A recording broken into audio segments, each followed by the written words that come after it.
Hi guys, in this session we'll be having a little bit of fun. Just talking about 8 types of buyers that we have in today's market lah. Of course, this is a non-exhaustive list. It's just some of the experiences that I have, what I've seen, and then so I thought it'll be a little bit more entertaining to share today. So let's move on.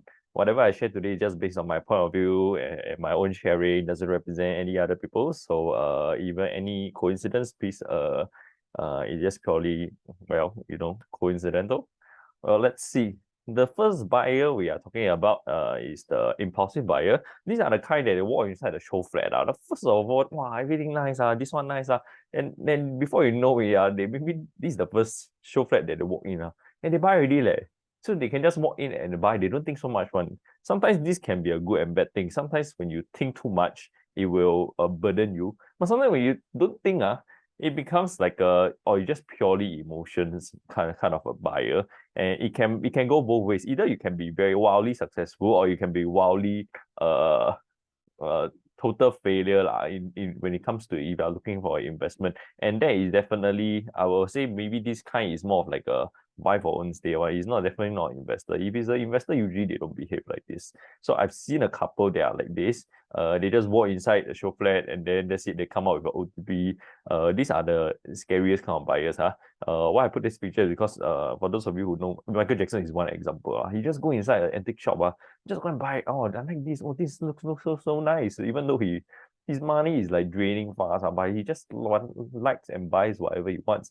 And this is the kind of buyer that I would say try not to be like. It's a little bit scary, especially when you're talking about property. If you're talking about buying small little things, then not so bad. If you go to the supermarket, you can buy all this kind of thing. It's not going to cost you a bankruptcy. But if you go and look at property like this, it's going to be really quite scary for you next time if you one day start to wake up. Okay, then you've got the sell high, buy low, or so-called the unrealistic buyer. These are the kind of people that they'll say, oh, today I want to sell high today, and then I will look for opportunities. I will look for something that is way undervalued, fire sale, and then I will hop in. And that's the problem. I mean, if they want to sell high, then they want to time the market, then fair enough. Maybe you want to wait until when. That one we don't know. Nobody knows for sure. Although chances, not to say impossible, chances of a fire sale in Singapore is going to be very, very, very unlikely. Unless you're going to be damn lucky that you're going to be finding a fire sale, which is honestly very, very difficult. Because sometimes if, let's say, an agent happen to be shopping around, an agent is buying for his own investment and he sees a fire sale, do you think he'll be getting his closest clients or even himself to go and buy the unit first before he leave it to you? So that is one thing, because usually nowadays in the fire sale, unless of course the agent really bought something then they cannot buy already, then of course they recommend to you and so that's the problem. Now it is in this market where everything is high and sellers are not stupid. Unless you're telling me the seller is really a stupid one, then unfortunately, yes, he may have force a fire sale. And even in today's market, if let's say they go into bankruptcy because of business failure, it's very unlikely they're going to be having like a fire sale. They are just going to be selling slightly a little bit undervalued, and then people will really pick it up. And that is the reality now. They don't have to be selling at a true like big 40% kind of fire sale. Okay, that is the main problem. Unless you're talking about the GCB, which if you can offer a GCB, then by all means to go ahead for that. Because we see the crypto guy that has a fire sale or his GCB or something like that we heard. I'm not sure whether we sold already or not, but we'll see. There will be one interesting case. Okay, so these are the typical buyers that they want to sell high or they time the market, which is okay if they are willing to wait. But the problem comes when they want to sell high and they want to buy at the same time, right after they sell high. Okay, example, they sell their HDB very high price. They want to buy a very good value unit, very undervalued unit at the best possible price. They don't want anyone buying ahead higher price than them. Then I would say this is what we call definitely a unrealistic buyer. Okay, so in this kind, probably they won't buy anything wrong as long as they don't buy in the first place. They'll just slowly shop around. Okay. Then you got the so-called cheapo or the discount hunter. They will always look for discount. Everything, the first thing they ask is, got discount? Got discount? No discount, I don't want to buy. True enough, if you are talking about a development, that is overpriced in the first place, then okay lah, they have fire sale, that is fair enough deal, because ultimately they super overprice it and then they cut, don't know, a certain percentage, and then it looks like a fire sale, which is actually not really a fire sale if you compare to near other developments. But some people are just like this. You know how it works in supermarket is you can sell the same thing, but as long as you inflate the price and then slash it, people actually fall for that. And it's a proven fact. And this is what people who are not really familiar with the market, they just look out for, oh, got discount. I heard got discount. I heard got discount. This agent tell me got discount here and there. And then they don't realize that it's actually artificially inflated by the developer or even by the agent sometimes in the first place. Then they so-called get the discount and then they go super happy about it. Hey, wow, I get a discount here and there. Then that's why if you are looking for something that is of a value, of a bargain, then, and if you know that this current market is a seller's market, and developer, if the product is truly good and the developers are confident that their product will sell, chances of you getting a discount is not going to be very easy, because if you think about it from yourself, from a seller's point of view, if you are going to be selling a good unit that have all the so-called right characteristics, don't really need all, quite a lot of right characteristics, do you think you need to sell at a discount? I think definitely not, right? But these are some people are just like that. So either they don't buy anything, end up they don't buy anything, or they'll just go through some dodgy agents, give them so-called discount, and then go to them, and then they buy already, then the agent suddenly disappear. It always happens like that, because the only thing is the agent, how do they follow agent? Because the agent gives them the illusion that, oh, there's this discount, so they just follow, and they just blindly follow, and this is what happens to the typical discount cheapo hunters. Okay? And then you've got the logical investors, which usually they are not there are very, very little of them. I would say maybe less than 10 of them. So far, most of the people think too much. They tend to think too much. Okay. For me, I wouldn't say I'm a 100% logical investor. I do have some emotions, but I would say maybe I'm 80%, 90% there. So it's a lot easier for me to be objective, maybe because of the nature of my job, or rather in terms of the way I approach my job, or rather I don't even see it as a job, I see it as an interest, because I like researching. So when you see the whole market from a more objective point of view, it becomes very easier, or not say easy, very easy, it becomes much easier for you to think about properties from a logical point of view. And then sometimes when I do really shake my head when people becomes irrationally emotional, and it makes it very hard for me to connect, because I really don't see property as pure in emotional point of view. And that's why it makes it very hard for me to, if you're telling me to be, hey, TT, I want to buy something because I really like it, I don't care how, then this kind are usually I would say quite hard for me to serve you or rather not say serve it's very hard for me to help you, because it's very hard for me to connect to you. Usually I'm the one that, hey, you sure you want to buy this, because I don't think this one is a good idea because of, you look at the price here and there.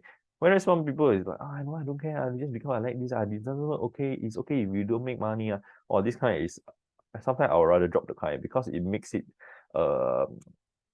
when I do end up helping them to buy something, not say most, I don't serve a lot of them. Some of the times actually end up, I feel bad, because I feel like I'm bringing them to help. So that is something that I rather, sometimes it's a business that I rather don't do. And I recently just dropped a case like this, because I realized this guy is probably gonna kill himself. So why not I just don't waste any more time. Just anyone kill himself, then another agent kill himself. I'll just move on. Okay. And this kind of logical investors, very, very little of them. There's only I think so far this year I only seen one or two. They bought something in just a matter of days, or even one just bought within the same day. And because to them numbers make sense, and they just go. And these are the, I wouldn't say easiest kind of people to deal with. They do have their fair share of demands, but at least it's a demand that I'll be happy to deal with, because it's like the way that we bounce off the same energy. Hey, we are looking at numbers. I also looking at numbers. Then you trade ideas, so it becomes like a exciting topic to me. That's why I say, even though they have demands, but I will happily fulfill the so-called demand, because of the intellectual bouncing of ideas and trading or talking about numbers here and there, because you just match.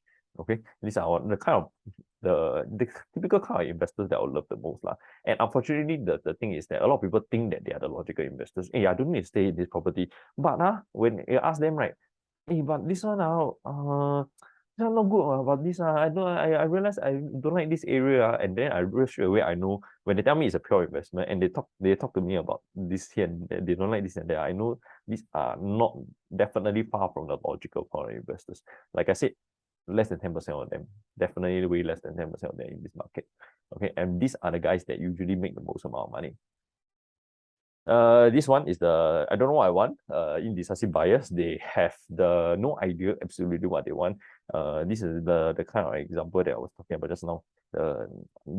This couple, they will just okay, they tell me criteria A, list A, and then once you fulfill criteria list A, this is I realize this is not something that I really want. Okay, fine, then they come up with the list B after a few days, and then you fulfill something more of the list B.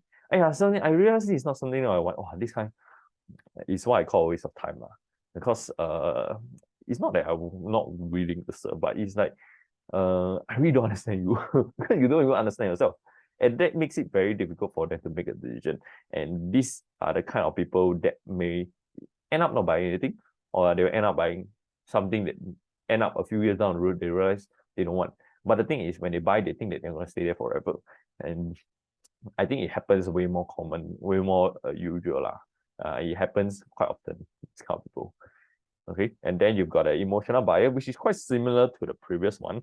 They just buy, because I like this one, I like the open roof terrace. I mean, come on, who don't like? But when you settle down, your emotions settle down already, you realize, the upkeep is not easy. Then this is going to be something that's got quite a bit of headache. But the problem is when they walk inside the house, they get a feel, shock, got music playing, got the nice smell, everything, everything clicks, so-called buy already, then hand over empty house, jialat. So these are the typical kind of buyers, and these are also the kind of buyers that walk inside the showflat. The showflat is nice, this one is nice, that one is nice. But come on, take the key. Hey, why the house looks so different? Why the white wall? So these are the typical kind of buyers that have the wrong expectations. Because when you buy the house, come on, most of the time the developers they did label down an ID treatment, and when they label that, it means that it's not going to be that. And sometimes quite a lot of agents they do not tell the buyers that. And then the thing is, of course, unless the buyers ask, if they don't ask, that means don't know, ma. But usually I would just tell my buyers, you just go in, before you go to a showflat, you need to expect everything, unless it's explicitly stated that there's going to be something, there's going to be a certain design done to this wall. If not, it's going to be white wall. And are you okay with that? Because we all know that how the IDs are clever. They are professionals. They design a place to look so look and feel homely for a reason, because that's your job. And if you don't hire the same people, how are you going to replicate that kind of thing? Unless you are ID yourself, or unless you have very creative juices in your mind. Definitely, I'm not that kind of person. I'm not of the creative kind of person. You can see my slides. I'm definitely far from creative. I'm more of a simple, logical, straightforward kind of person. So not everyone can design that kind of thing. And that is the dangers of an emotional buyer. Okay, then you've got the so-called fearful buyers. They are motivated by fear, but there's generally two of them. One is the fear motivated. That means they're fearful. I'm scared of buying the wrong thing, but I'm also scared of not making the right move. And then eventually 10 years down the road, I feel I'll be stuck, or rather I may not retire the right way in terms of financial position. And then that will be something that they do not want, and hence they go ahead and take action. Sometimes it's like if you see a shark behind you, what will you do? You confirm try to run lah. Where can you just come and just come and bite me? Can't be, right? So some people, they do need to be motivated the right way by fear. Which this can be a good thing if you are driven by fear in this way. But some people allow fear to cripple them, and then they end up not having not taking the right action, even though they have the right characteristics, they have the right amount of resources to make sure that they make the next move in a safe way. Like for example, recently one of the viewers that I had, wow, a massive, quite, I would say, compared to most of my other buyers, they have a massive amount of reserve funds. And it's enough to last them for years. But they're telling me they are fearful. So what are they fearful about? After sitting down, running through the numbers, I really feel that this far from this is really very far from the need to feel fearful. But the thing is, they still feel fearful lah. Because I have no idea how they run. Because come on, who is not worried about losing a job? But if you are worried about losing a job within the next few years, and you've got maybe 4-5 years, or even let's say even 3 to 5 years worth of reserves helping you to service your installments, then you're still worried about losing a job, unless you're telling me you're going to be jobless for 3 to 5 years at one go, and you're not going to be working anything at all. Because if somebody is not going to be finding a job at least for 1-2 years, then at least they will likely take a pay cut just to make sure that they won't have income, they will have zero income for years, so they would rather take a pay cut. So unless you're telling me you're going to be absolutely jobless for 3 to 5 years, then I would say it could be a best thing for you to not make a move. And these are the kind of people that eventually 10 years down the road they will be, or no, don't remember 10 years down. I'm very certain 5 years down the road they will look back. Yeah, last night I should have this, last night I should have that. And when you talked about them, and I do share, like, actually when I bought my when I bought my investment property, I have, like, I think definitely way lesser than their amount of reserves. And the problem is, so when they say or when they hear that, they say, because you're young, always get that all the time. They always think that, young people have no fear. Young people have all the fear, because the thing is that we have age, yes, we have time, but the problem is we have very, very limited resources. We have very, very limited financial resources compared to the most people. And whereas you have, let's say, slightly older in terms of age, you're probably gonna have quite a lot more financial resources. Of course, your time is gonna be lesser, but because you have more resources, and I can tell you, even these kind of people 10 years before, with the same amount of resources, they will still feel fear one, because they always give themselves an excuse. It's always an excuse. And this kind of people, like what this viewer told me, there's no affinity with the unit that he was maybe considering, because he was complaining about this unit not good, not good enough in this sense, not good enough in that sense. When people finally take it, wow, taken already, no affinity. Looks like it's not meant to be. So this kind of, I would say, nothing much to say lah. Affinity or not, it really depends on whether you're gonna take action. In fact, on one of my recent acquisitions for investment, the unit, the first unit I wanted, I was on the way down to get an OTP, and then the unit got taken away.